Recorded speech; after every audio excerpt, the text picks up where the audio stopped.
Many of China's polluted rivers are outside of the big cities, in the countryside. It's there where crops are irrigated by these rivers, and people are getting sick. When we stopped to talk to farmers just beyond the banks of the Duliojin River, we got a quick introduction into how touchy the topic of pollution is around here. We were almost immediately stopped by the police. They wanted to see our passports and to find out what we were doing. I'll let them take it.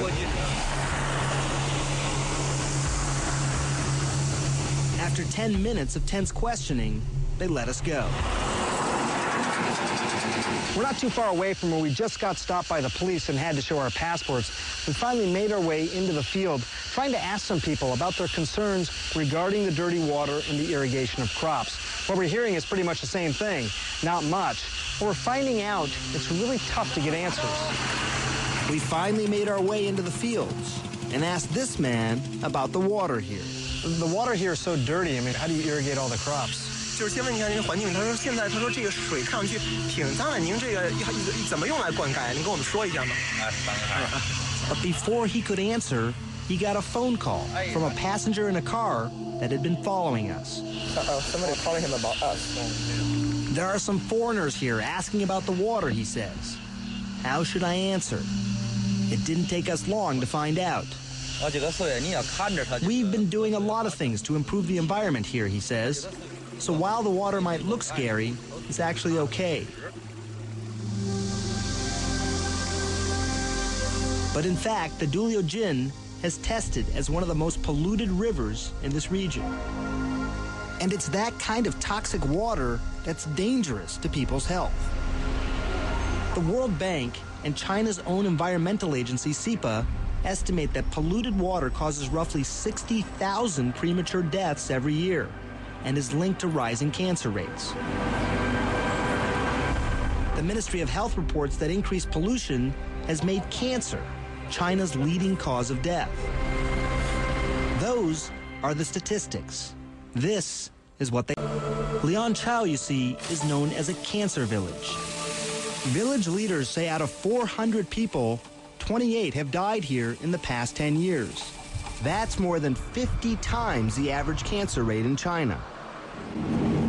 As we've been investigating, trying to figure out where all this pollution is coming from, people keep pointing us to the Dabaoshan mine. We've actually just entered the ground of this particular mine. We're kind of surprised that we're even able to get into this particular area. Haven't had much luck in other places. We're going to go to the mine. We're going to actually walk right up to the mine, knock on the front door, and see what we find, ask people about the pollution, and ask people why it's happening. Why have 28 people out of 400 in the past 10 years died in this place now known as a cancer village? Why is the water from the mountain running red? Everyone points us up, toward the Dabaoshao mine. We're going to go to the mine. We're going to actually walk right up to the mine, knock on the front door, and see what we find, ask people about the pollution, and ask people why it's happening. The roads on the way to the headquarters gave us a view of the sprawling operation. Dabaoshan is a state-run iron ore mine that goes on for miles. Mountaintops are ripped apart.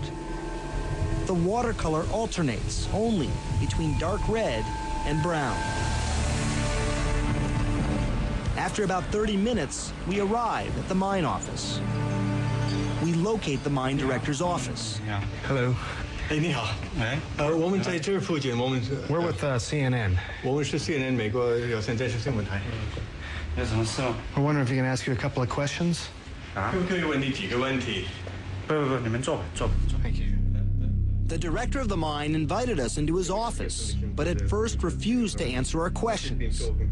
But we continued to ask about the pollution.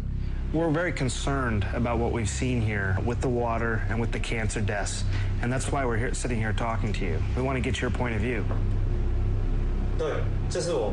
It's a complicated issue, he says. The government leaders do realize it's a problem, and there have been some environmental issues.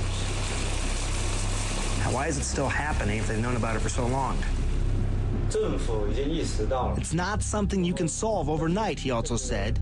Smaller, privately owned mines share some of the blame. When we asked him if he would eat the food irrigated by the water or even drink it, he said, of course not. The State Environmental Agency in Beijing has oversight over issues like this, but they declined to comment. That's not good enough for Jingjing Zhang. You're talking about suing the government of China. Yeah. Can you even do that? Yeah, we can. We have a administration litigation law and give us this right to sue the government agency. Jingjing, an environmental attorney, is suing the government on behalf of the villagers in Yangzhou. Look, the home is very simple, very. Jingjing grew up near a chemical factory where her parents worked, and next to a heavily polluted river like the Hingshu. This is the reason I want to do this work as an environmental lawyer. I always have a dream to live in a place which there's a clean river I can swim in. This is my dream. But you know, this dream seems very difficult to achieve in China now. She tells me that the Dabashan mine has been polluting the Hingshu River for decades. If you said to them, look, if you just build a water treatment plant, you could potentially save lives, what would they say to that? We already take measure to clean up the water. This is what they told the villagers. We already meet all these environmental standards. But it seems they're not. Mining for iron ore exposes heavy metals like lead and cadmium. Past studies from Huanan Agricultural University concluded that the high levels of lead, cadmium, and other heavy metals polluting the Hingshu River have made the water too toxic for human use. And recent tests of the soil from scientists Jingjing hired revealed high levels of lead, much higher than Chinese environmental standards. High levels of lead have been linked to some forms of cancer. While the people of Lianxiao are getting sick, the mine is profiting. The company's own website says they made $6 million in the first half of 2006 alone. The mine has given the village some compensation.